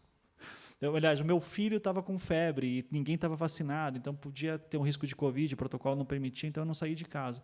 Então eu não pude sair para fazer entrevista. Mas eu estava com calhamaço, assim, que eu tentei até passar para o pessoal, dizendo assim: olha, o Requião vai falar que não sabia de nada, mas está aqui matéria da Tribuna do Paraná da época, com inclusive um ofício da juíza dizendo que se encontrou com o Requião para discutir sobre as pressões que ela estava sofrendo com alegações de tortura. Ele sabia. Ele também sabia muito bem quem era o Valdir Copete Neves. Ele sabia. Ele não quis correr atrás disso, porque qualquer motivo que seja. Tá? Eu entendo a pressão da época, eu não acho que a ordem partiu do Requião, existe essa teoria que o Requião mandou torturar e todo mundo. Então, assim, o governo do Estado fez o que podia fazer. Criou um grupo de trabalho, chamou todo mundo para falar, todo mundo recebeu carta com agradecimento, eles fizeram um relatório final muito bom, com várias recomendações do que dá para fazer. Eu pude falar à vontade, as famílias puderam falar à vontade, isso foi importante, esse registro. E veio um pedido de desculpa formal do Estado. Simbolicamente, eu acho isso maravilhoso. Quem precisa reconhecer agora é o Judiciário, com o processo de revisão criminal que já entrou e que nenhum desembargador quer pegar. Por que será? Por que será que nenhum desembargador quer assumir um dos casos mais rumorosos do Paraná nos últimos anos, em que todo mundo no Judiciário tem uma opinião? Todo mundo. Porque o que tem de desembargador pegando esse caso, dizendo assim, não, alegando suspeição, não posso assumir, porque nos bastidores já falou tudo que pensava desse caso, porque todo mundo falava sobre esse caso, todo mundo comentava. Então, infelizmente, Não sei nem se algum desembargador vai pegar. Não sei o que acontece. Não sei se chega uma hora assim, que acaba a lista dos desembargadores. Tipo, o que você faz? Vai para outro estado? Não tem o que fazer. Sei lá, faz um sorteio, a pessoa obrigada a fazer. Eu não sei. Eu honestamente não sei. E assim, mas está enrolando. Já devia tá rolando essa revisão criminal que não sai. Então, infelizmente... Tá. Então, eu acho ótimo. Acho ótimo o que o Estado fez o que podia.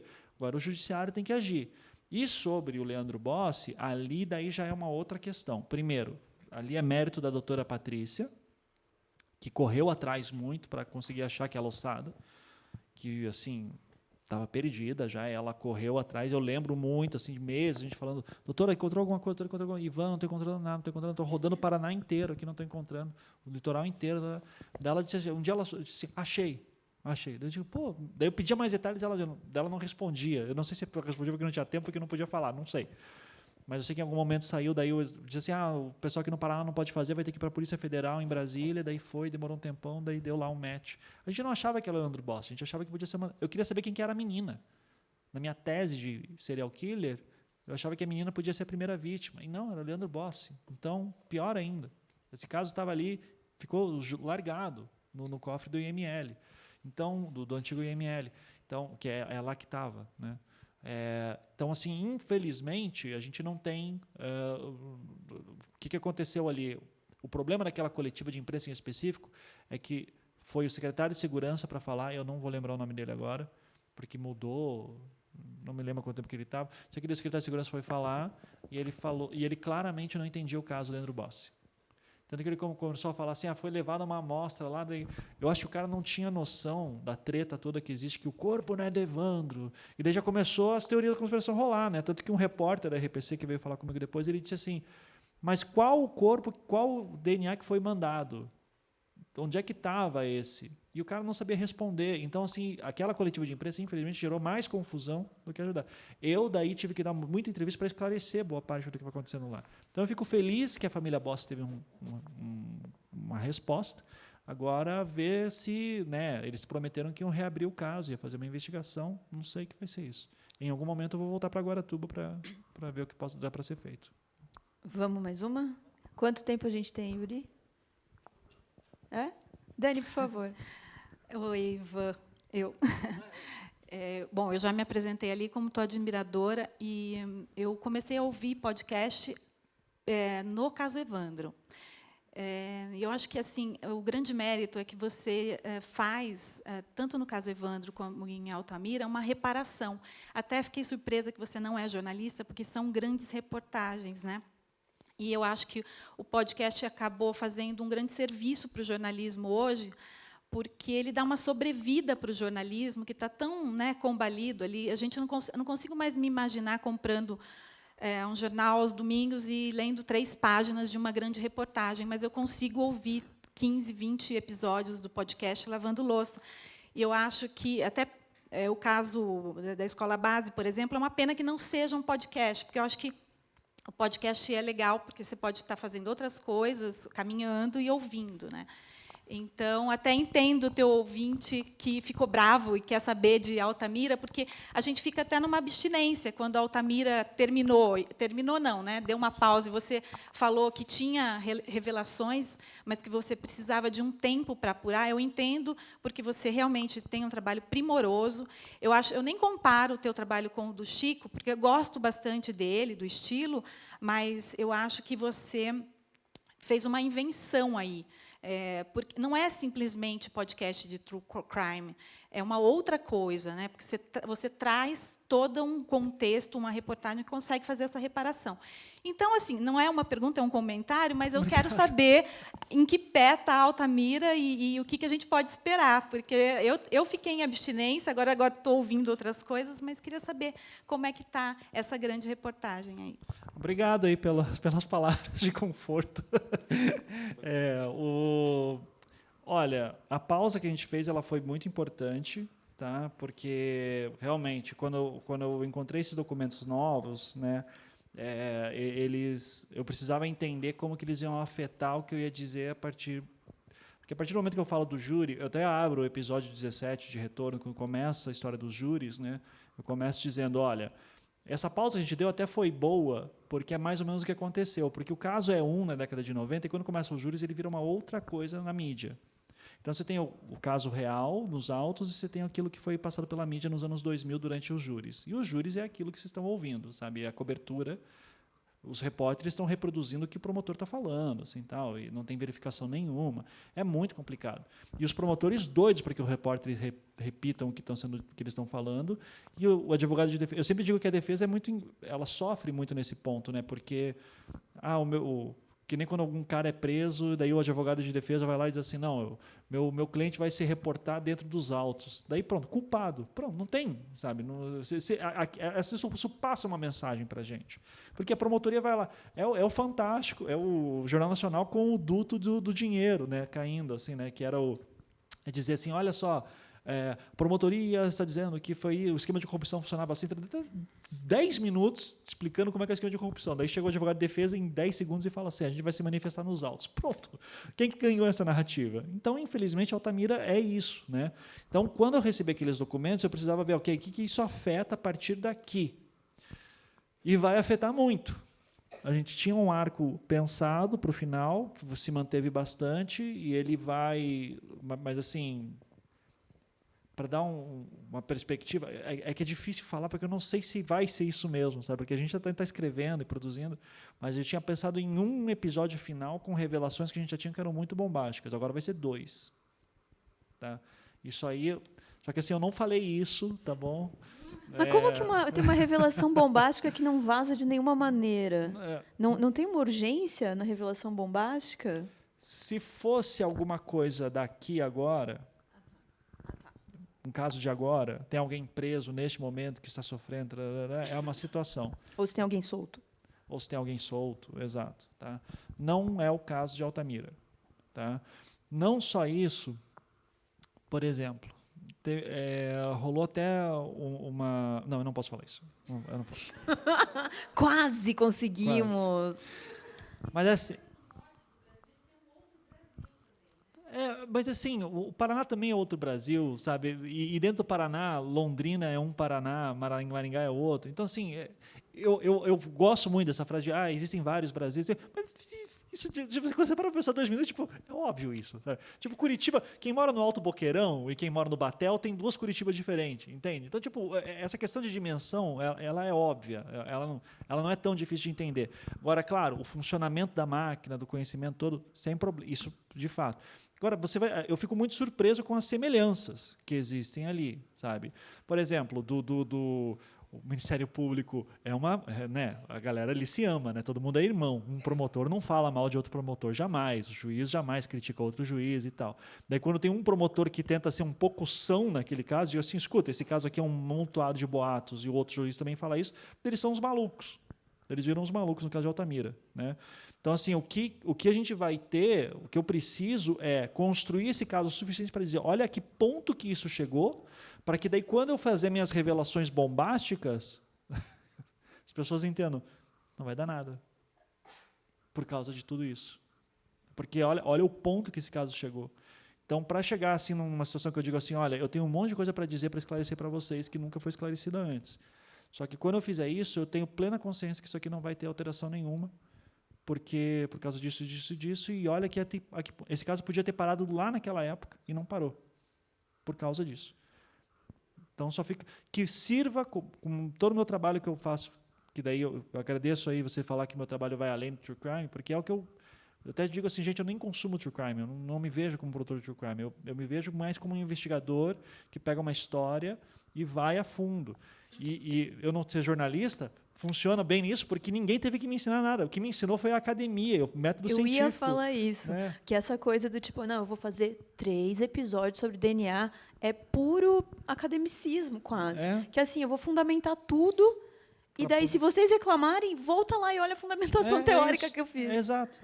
A gente tem mais uma pergunta. Beleza. Lá. Boa noite, Ivan. Eu admiro muito também essa questão que tu falou. Eu consumi um pouco do caso Evandro, depois acabei largando por questões de a pandemia ter voltado a obrigar a gente a sair de casa e tudo mais, e enfim.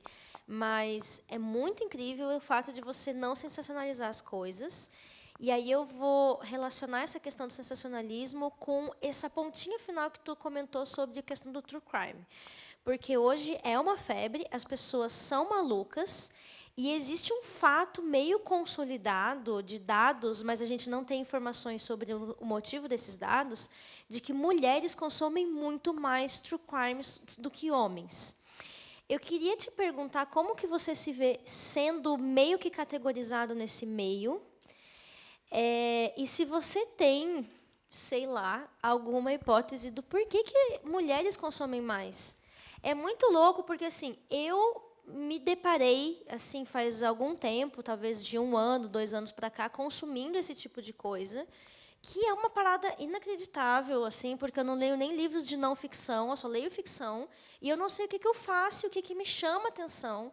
Eu tenho vergonha das pessoas me verem ouvindo isso, sabe assim? Eu tentei esconder do meu marido isso, e é um fato, e eu não sei o porquê. Ivan, você produz o guilty pleasure dela. Guilty pleasures, exatamente. Então, assim, você tem alguma teoria sobre isso? E como que você se enxerga sendo categorizado dessa maneira, embora eu acho que não seja exatamente isso que você faz? E essa questão do sensacionalismo, né? Porque o true crime ele mexe muito com o sensacionalismo e o sensacionalismo mexe muito com a gente.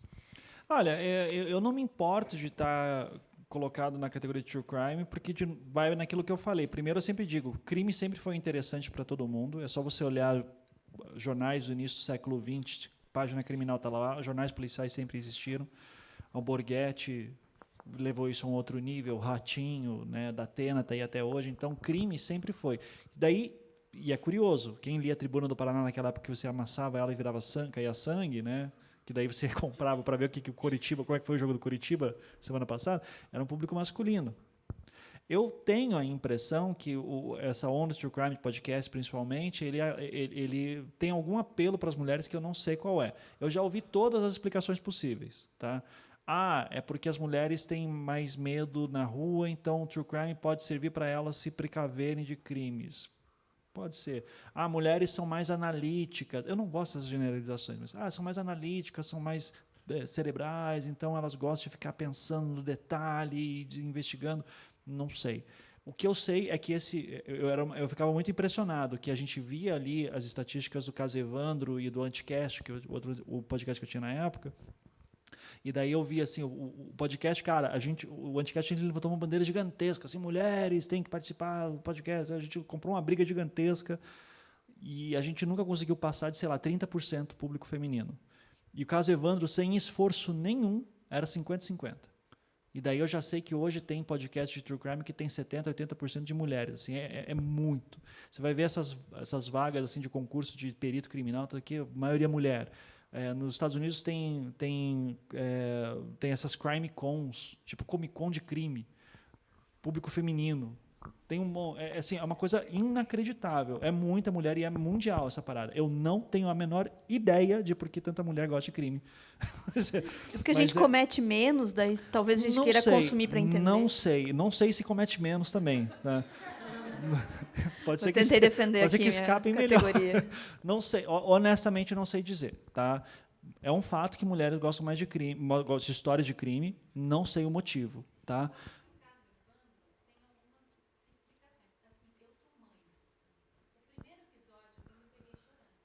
Uhum. Mas deve ter um monte de mulher jovem. Quer ver o público de True Crime assim, hoje? Tipo, você vai escrever um livro, vou escrever um livro de Altamira agora, a Harper está pensando nesse público. Mulheres solteiras, 23 anos, final da universidade, é isso. É jovem, sabe? Quem é mãe, quem é pai, ouve de outra forma. Eu até termino o caso Evandro falando, agora eu sou pai, agora eu entendo essa história de outra maneira. Estou entendendo essa história de outra maneira. Altamira já começa de uma outra maneira assim, também. Eu já tenho uma outra dimensão da história. Mas não é esse o ponto. É estranho. Eu não sei dizer. Tá? Então, foi essa questão do sensacionalismo. Primeiro, essa questão de mulheres. Né? Daí, a questão do sensacionalismo, que você perguntou também. Né? Eu não me lembro qual pergunta exatamente do sensacionalismo, como é que era. Ela perguntou também se você se incomodava de ser colocado como true crime. Não me incomodo. Eram esses 3 pontos. Não me incomodo de ser colocado no true crime, porque eu acho que é um espaço que eu tenho que disputar de alguma maneira também, tá? Porque eu acho que o true crime em geral, de novo, tem um espectro gigantesco dentro do true crime, e nesse espectro gigantesco tem gente que assim quer fazer aquele podcast que assim você colocou no ouvido está sangrando, sabe? Tipo, quer os mínimos detalhes do crime, como aconteceu, e fica. Puxa, eu não gosto disso, não quero fazer. Só que essa galera aí, depois que serve... De novo, eu cresci, o meu pai assistindo Alborguete no almoço. Eu lembro dele batendo, dizendo assim, vagabundo, vai dormir no colo do capeta, no colo do capeta. E daí... Pois é, e essa esse punitivismo que existe até hoje, ele tem história. Tem história. O Bolsonaro não veio do nada. Lava Jato não veio do nada. Eu acho que o meu trabalho serve para construir uma reflexão sobre isso. Então, ok, se no True Crime só tem uma galera que é assim, eu sou o cara que digo, não, vamos pensar o crime. Eu sempre falo, eu repito essa frase, eu estava tentando evitar falar hoje, porque eu acho que já está virando um chavão. Por favor, repita, você tem que repetir todas. Eu gosto, é uma construção de um raciocínio, né? Tem lá o Alberto Mussa, escritor, já que estou falando de literatura, o Alberto Mussa, que é um escritor carioca que fala muito sobre crimes, né? Crimes reais e crimes inventados também de ficção, e ele fala muito sobre entender o crime como a história da cidade, né? A gente entende a história da cidade através da história dos seus crimes. Eu acho isso maravilhoso.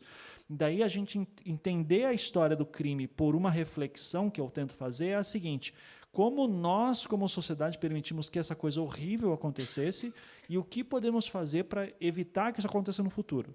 Tá? Então, é esse meio que o motivo, raison d'être, a razão da existência do meu trabalho, né? O que está ali dentro que eu quero fazer. Eu quero que a gente ouça essas coisas e a gente possa refletir como evitar isso. Eu não quero matar o bandido, eu não quero não sei o quê. Eu realmente acho que a prisão tem que ser...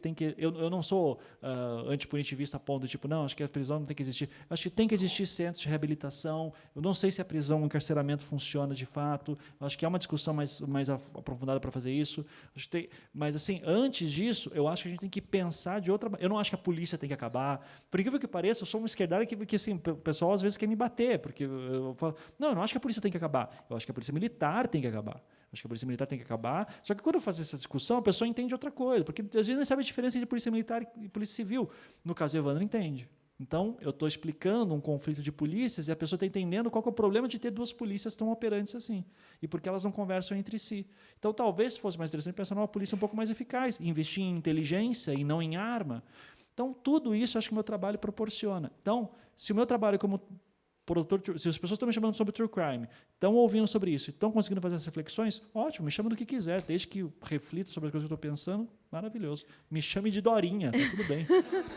Ivan, acho que você abre esse caminho, digamos, para próximos produtores, jornalistas ou outras pessoas que não necessariamente sejam jornalistas, porque você prova que não é necessário saber escrever um lead, né? Que é o que todo mundo espera que você faça. E eu acho que eu realmente não sei, sabe? Eu tô pensando. Mas assim, continue, fica aí tranquilo. A gente tem mais uma pergunta aqui. Primeiro, eu queria agradecer, parabenizar o seu trabalho, Ivan. E seus... Muito obrigado. Note, só mulheres fazendo perguntas, hein? Isso aí. Além de parabenizar pelo trabalho, pelos seus poderes mediúnicos, porque você me descreveu exatamente uma mulher com 23 anos no final da graduação, e a minha pergunta tem um pouco a ver com isso. Eu estou no campo da comunicação, né? Eu faço publicidade, e você também não é jornalista de formação, né? Embora o trabalho que você faça hoje exija muito do rigor da prática jornalística. A partir de que ponto você conseguiu deixar de se sentir, digamos, um impostor e não, eu faço uma prática jornalística com o meu trabalho, mesmo não sendo da área? Você estudou jornalismo um pouco por fora? Ou foi só o rigor da academia mesmo, que você já tinha? Como que foi esse processo? Não, todo o meu método de contar história e fazer pesquisa sempre foi científico. Tá? Então, porque eu começo o Projeto Humanos em 2015, porque eu terminei meu doutorado. Então, eu disse, bom, vou me ocupar com mais alguma coisa, vou pesquisa. Vou fazer um pós-doc? Não, vou fazer um podcast novo em que eu possa fazer muita pesquisa. Então, foi mais ou menos por causa disso que eu comecei a aplicar, em questão de narrativa e tudo. Quando daí...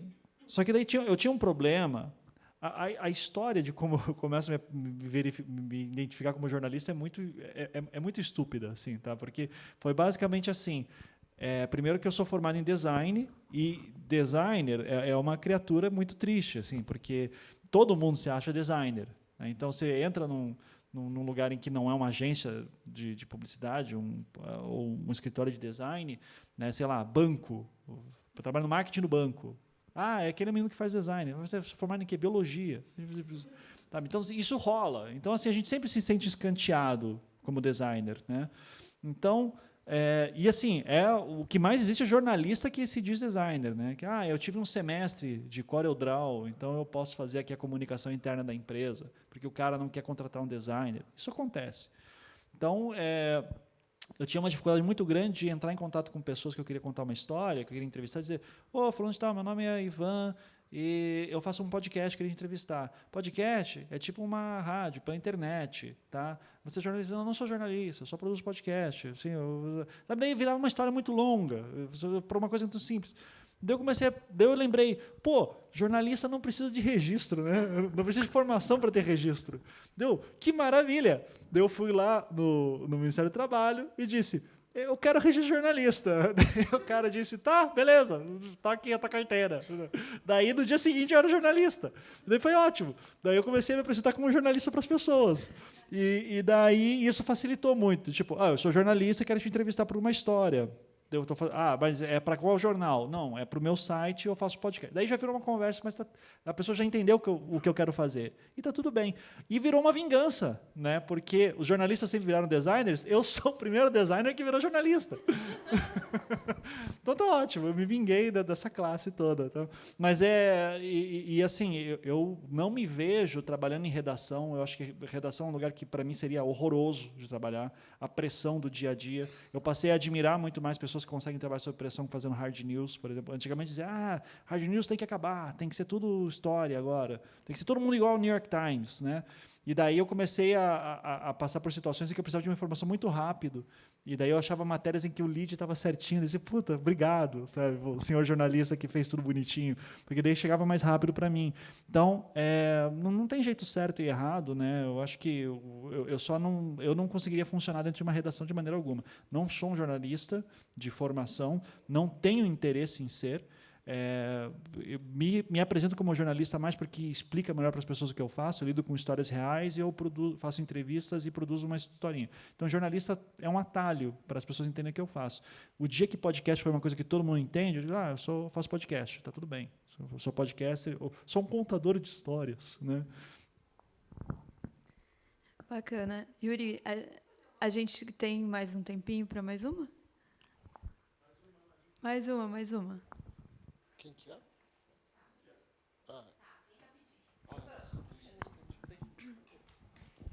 Oi.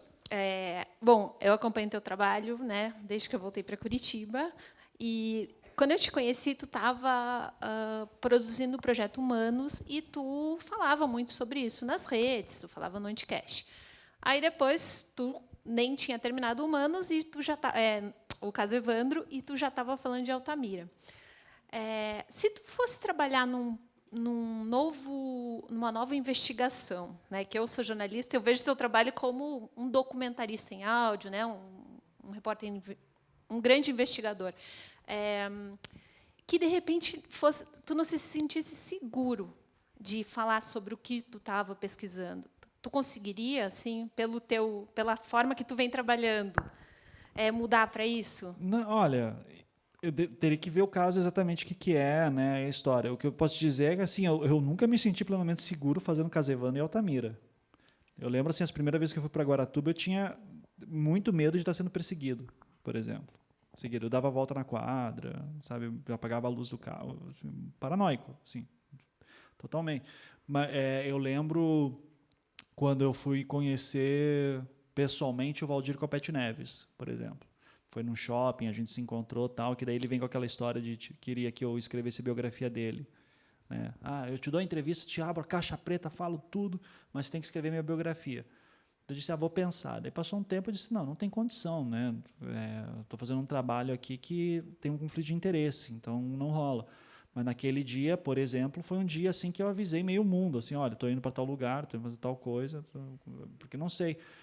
E daí, um tempo atrás, isso aí é bastidor, assim, né? Uma pessoa ligada ao Copete Neves veio falar comigo e disse assim, eu queria que você me passasse a entrevista que você fez com o Neves. Eu disse, eu não fiz entrevista com ele, eu só conversei com ele para ver se ele queria me dar entrevista. Ele disse assim, não, mas eu tenho uma foto de vocês juntos. Alguém estava observando a gente e tirou uma foto, entende? Então, assim, coisas acontecem. Eu recebo um monte de mensagem bizarra na internet, assim, tal, nunca foi nenhuma ameaça e coisa assim, mas tem gente que fala, especialmente esse de Altamira agora, tem hora que eu estou, graças a Deus, que eu estou milhares de quilômetros de distância, assim, porque isso é uma segurança para mim também. Mas eu já não me sinto seguro em morar numa casa de rua, para dar um exemplo. Se eu fosse morar numa casa de rua, eu provavelmente muraria ela inteira, colocaria câmeras e o cacete para ter alguma segurança. Porque daí agora também tem o filho e tudo isso, né? Daí tudo vai piorando. Mas assim, nunca tive ameaça, sabe? Eu nunca tive ameaça. Mas eu também já tive recados dados assim, não contra a minha segurança, mas coisas tipo, não mexe com essa história, o que você está fazendo? Não vou falar com você. Então, mas eu sempre tive medo. Mas tu trabalharia em segredo? É que esses dias a Daniela Arbex está fazendo uma investigação em Santa Catarina. E aí o pessoal fica querendo adivinhar. Eu acho que é sobre a Chapecoense, esse tipo de coisa. E aí eu fiquei pensando assim, por exemplo, um negócio totalmente hipotético, meio maluco, mas digamos que tu fosse daqui a um tempo, né, com um distanciamento e com mais material, investigar quem mandou matar a Marielle e fosse fazer uma investigação como tu faz. Tu acha que seria seguro fazer abertamente ou não, em segredo? Ainda mais de casos assim que estão abertos ainda, eu nem aceitaria. Tá? Caso que está aberto, eu não aceito pegar porque daí eu viro o problema que eu sempre falo. Não sou jornalista de formação, não trabalho para um grande veículo, não é minha obrigação produzir hard news, notícia quente. Então, eu prefiro pegar casos muito antigos que estão mais mal explicados e sabe, já está arquivado e vamos tentar resgatar e entender melhor essa história sobre o que restou dela. Tá? Então, casos abertos, eu não quero atrapalhar a polícia. Eu não quero ser o responsável por tornar esse caso uma confusão maior do que já é ou piorar ele. Sabe? Eu não quero ser... Por mais que eu odeie certas pessoas, eu não quero vê-las presas por algo que não cometeram. Por mais que eu acredite que certas pessoas podem estar por trás disso e tal. Então, não aceitaria. Tá? Agora, tem casos assim antiquíssimos, que né, eu trabalharia em... Tem casos, assim, por exemplo, que eu trabalho, né, do tipo, eu sei que existem, eu sou curioso e eu penso, puxa, um dia seria legal pegar um caso desse e tal. Agora, tem certos casos assim que o pessoal sabe que é perigoso mexer, porque daí mexe... Porque uma coisa é você pegar um caso de um menino que morreu de uma maneira brutal e houve pessoas acusadas que foram presas e trará. Outra coisa é pegar casos de Altamira, uma coisa parecida como em Altamira. Meninos morreram de uma certa forma, trará, pessoas foram presas, condenadas. Percebe que não teve um tiro, tudo isso que eu falei? Agora, pega assim, a chacina de Carambeí, que é um caso famoso aqui. Esse é um caso que eu tenho medo. Porque alguém que quem matou tem arma, né? E conseguiu fazer de um jeito que até hoje não está explicado. Então, eu não sei. Sabe? Eu teria um certo cagaço assim, de pegar uns casos desses. Assim. Mas, dependendo das condições de temperatura e pressão, por que não? Sobre os critérios do que não pegar, mas daí, desses casos que você é curioso, tal, você consegue citar alguns ali? A gente conversou até antes de começar. Eu acho que assim, o Leandro Bossi eu queria pegar muito de volta. Eu acho que é um momento importante, assim, né? Tipo, esclarecendo Altamira, acho que a gente pode pensar em voltar para o Leandro Bossi, ver como fazer isso. Acho que a família Bossi merece ser lembrada e explicada, né? Tem muita coisa que é muito mal explicada, no caso deles, de repente a gente pode tentar resgatar alguma coisa. Dos casos dos meninos desaparecidos aqui no Paraná também tem, assim, o caso do Guilherme. Só que daí, veja, são casos que eu não sei se dão bons podcasts. Eu tenho vontade de fazer porque eu quero saber o que aconteceu com essas crianças, sabe? O caso do Everton, né? são casos que eu digo assim, não é possível que essas crianças sumiram. E daí é o caso do Marco Aurélio, que a gente está vendo agora do Pico dos Marins, né? Tipo, a criança estava ali e de repente não está. Como é que isso Não tem acontece? nada, né? Não tem sobrou nada, um pedaço de roupa, nada. Então, assim, o que aconteceu com essas pessoas? E daí você vai com aquela esperança de que talvez você seja a pessoa que, olhando, vai encontrar um detalhezinho que vai esclarecer todo o caso. E essa é a promessa que eu poderia fazer no podcast. Eu sou o Ivan Mizanzuki, eu sou o jornalista que vai tentar resolver isso aqui. Mas eu talvez não resolva. Daí você ouve 10 episódios... Mas você começa numa expectativa altíssima e com uma autocobrança que não é. Você não é responsável por resolver esses casos. Exatamente. Né? Sabe? Então, mas daí, assim, significa que esses casos não podem ser contados, não devem ser contados? Eles têm que ser contados, mas vai pagar as contas? Porque daí já começa a entrar, sabe? Tipo, tá, quem que vai financiar? Qual vai ser a equipe? Como é que essa pessoa vai dedicar tantas horas de semana? Pô, contamos todo mundo de graça, daí fudeu. Sabe? Só por paixão ninguém vive. Então, era o problema que eu tinha no Caso Evandro. Eu tive muita gente que me ajudou, por exemplo, a catalogar autos do Caso Evandro. Só que era assim, eu lembro que abria assim, tipo, chamada. Todo mundo que quiser ajudar, estou disponível. Preciso de gente para transcrever vídeo. Cara, foi uma renca de gente que ajudou. Só que daí era sempre assim, eu não estava pagando ninguém. Daí eu dizia, olha, eu preciso que alguém catalogue aqui o volume 37 do Caso Evandro. Daí, alguém pode? E daí vinha aquele silêncio. E daí você fica, porra, que foda, né, cara? Porque você não pode cobrar ninguém por fazer isso. Então, assim, esses casos todos, eu tenho muita vontade de pegar. Eu não sei. Eu fico... Tipo, o que me faz para pegar isso? Porque eu só quero saber a resposta. Às vezes eu só quero que seja... Eu só quero receber dinheiro para poder ficar lendo e dizer, olha só... O caso é difícil mesmo. E daí, graças a Deus, tem muita gente que curte essas minhas loucuras também, assim, né? Não sei quanto tempo que vai durar isso.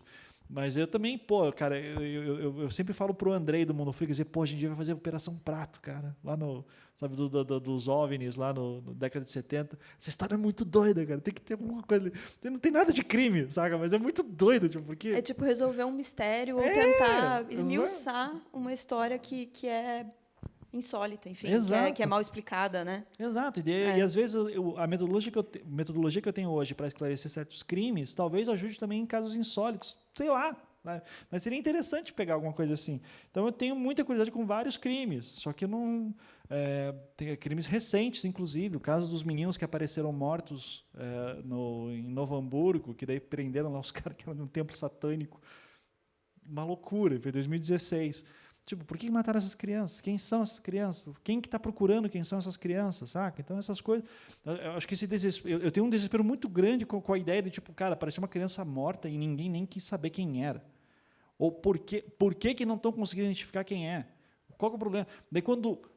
Com todas as críticas que eu faço ao Moro, né, e eu entendo todos os problemas, ele falou, vamos fazer um banco nacional de DNA. Eu falei, por favor, faça.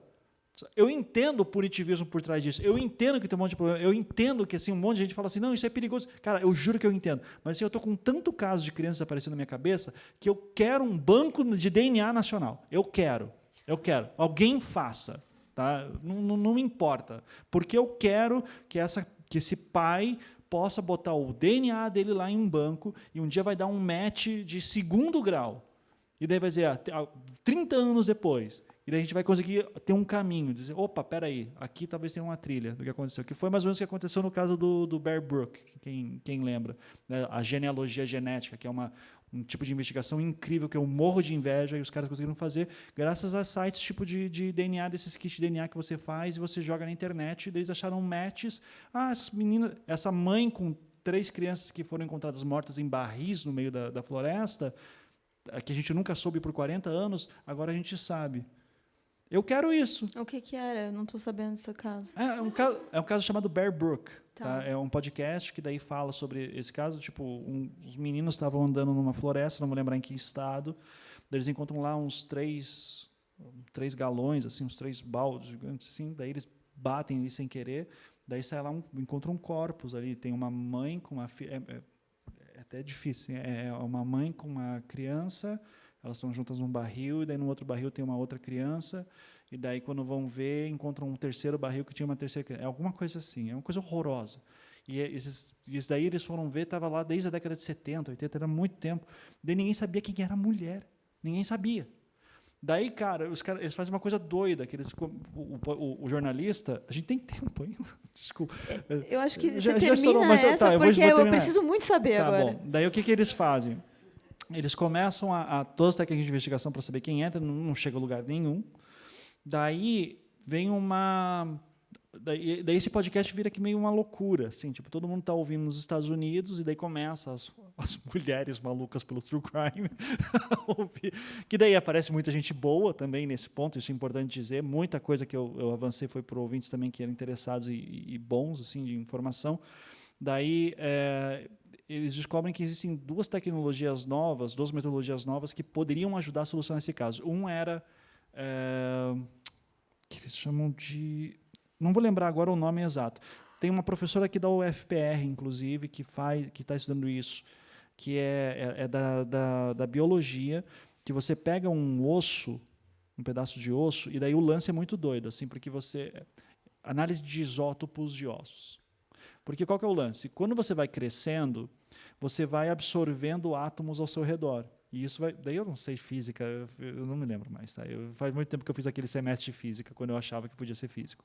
Mas o teu corpo vai absorvendo átomos, ele vai absorvendo esses isótopos, e esses isótopos que estão grudados no teu osso, eles dizem alguma coisa sobre o local em que você nasceu, que você morou naquele período. Então, se você morou do 0 aos 6 anos na praia, e daí você mudou para a cidade a partir dos 7 anos, e daí você viveu até a sua adolescência, os teus ossos contam essa história. É muito incrível, porque os isótopos que tem na praia são diferentes dos isótopos que tem na cidade, e você daí consegue dizer, ok, essa pessoa viveu aqui quando era criança, então a gente já sabe mais ou menos a história dela. Então, eles estavam conseguindo fazer análise de isótopos da alçada dessas pessoas. Daí descobriram que os isótopos das crianças eram diferentes dos isótopos da mulher. Então, tipo, então tem uma outra relação aqui, talvez, que a gente não está entendendo. Tem uma história que não está sabe. Daí, aqui que vem a parte mais doida. Nos Estados Unidos, sabe esses tipo esses kits de DNA que você faz para ter a tua ancestralidade, né? Aqui no Brasil tem uma empresa que faz isso, só que também ela é gringa, você tem que mandar teu DNA para fora e demora para caralho. Nos Estados Unidos isso é uma febre, tem um monte de gente que tem. E daí cada uma dessas empresas de DNA tem o seu banco de dados de DNA próximo. Então você faz com uma empresa lá, por exemplo, acho que alguma coisa Ford lá em Me, e daí você faz com a outra empresa, mas se você fizer, por exemplo, você pode achar um primo que você não sabia. Tipo assim, olha só, o seu banco de dados, ele bate aqui, você tem um primo de segundo grau que também fez o nosso teste de DNA. Que bacana. Só que o problema é que tem muita empresa, cada empresa tem seu banco de dados. Daí, visto esse problema, existe outro site de DNA que permite que você faça o upload dos seus dados de DNA para ele, e daí todo mundo joga para lá. Então, daí você, não importa em que Todo empresa... mundo, a pessoa ou a empresa? Você faz o seu teste de DNA. Tá, eu jogo lá. Você joga lá os seus dados de DNA. Então, daí você conta que mais pessoas estão fazendo isso, e daí você vai encontrar mais pessoas que se relacionam com você, que fizeram empresas Essa é a diferentes. nova rede social do momento, então. É uma delas. E daí, qual que foi o lance? Tem uma galera daí que começou a fazer... Assim, eu acho que isso aqui pode ajudar a solucionar crimes de pessoas, corpos que foram encontrados que a gente não sabe solucionar. Daí você sabe o que é genealogia, que é você estudar a história de uma família, né? Qual que é o lance que eles pegaram? Eu vou pegar o DNA dessa mulher aqui, que eu não sei quem é, que foi encontrado num barril com essas crianças, eu vou fazer o DNA dela e eu vou jogar num desses sites e eu vou ver se dá algum match. Daí deu um match, sei lá, de um primo de 4º grau. Primo de 4º grau é uma loucura, porque significa que o quê? Eles têm que reconstruir toda a árvore genealógica da pessoa que eles sabem quem é, subir e daí descer até todas as relações de 4º grau que tem. Então, você vai reconstruir 1 milhão de relações familiares, e assim, você está falando de uma árvore genealógica de 30 mil pessoas, mais ou menos. E daí você diz assim, mais ou menos com uma pessoa com essa idade que nasceu nesse ano, tem alguém que desapareceu nessas linhas familiares, daí eles encontraram. É incrível. Nossa, e com essa, a gente agradece a disposição do Ivan de falar sobre vários assuntos. A pessoa fez mestrado em Ciências da Religião e doutorado em Tecnologia e fez podcast de true crime, vou falar para, né? Dá para ver uma pessoa bem versátil mesmo, né? Obrigada, Ivan. Muito obrigado, Flávia. Obrigada a vocês Obrigado também. a todos. Obrigado.